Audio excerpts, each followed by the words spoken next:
বাংলাদেশে অনুপ্রবেশকারীদের আটকাতে বড় সিদ্ধান্ত অসম সরকারের। প্রাপ্তবয়স্কদের আধার কার্ড দেওয়া বন্ধ করে দেওয়ার সিদ্ধান্ত মন্ত্রিসভার বৈঠকে। তবে ব্যতিক্রম তফসিলি জাতি ও উপজাতি এবং চা শ্রমিকদের ক্ষেত্রে। তাদের আরও 1 বছর আধার কার্ড বিলি করা হবে। অসমের মুখ্যমন্ত্রী হিমন্ত বিশ্ব শর্মা জানিয়েছেন, বর্তমানে রাজ্যে জনসংখ্যার হিসেবে যত আধার নথি থাকা প্রয়োজন তার চেয়ে বেশি রয়েছে, যাতে কেউ অবৈধভাবে অসমে প্রবেশ করে আধার কার্ড নিয়ে ভারতীয় হিসেবে বসবাস করতে না পারেন, সেই পথ বন্ধ করতেই এই পদক্ষেপ। আগামী 1 অক্টোবর থেকে সরকারের এই সিদ্ধান্ত কার্যকর হবে।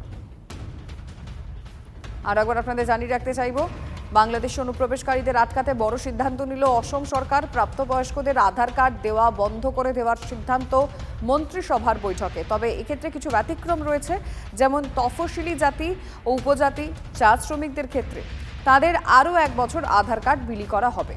অসমের মুখ্যমন্ত্রী হিমন্ত বিশ্ব শর্মা জানিয়ে দিয়েছেন, বর্তমানে রাজ্যে জনসংখ্যার হিসেবে যত আধার নথি থাকা প্রয়োজন তার চেয়ে বেশি রয়েছে, যাতে কেউ অবৈধভাবে অসমে প্রবেশ করে আধার কার্ড নিয়ে ভারতীয় হিসেবে বসবাস করতে না পারেন, সেই পথ বন্ধ করতেই এই পদক্ষেপ নেওয়া হয়েছে অসম সরকারের তরফে।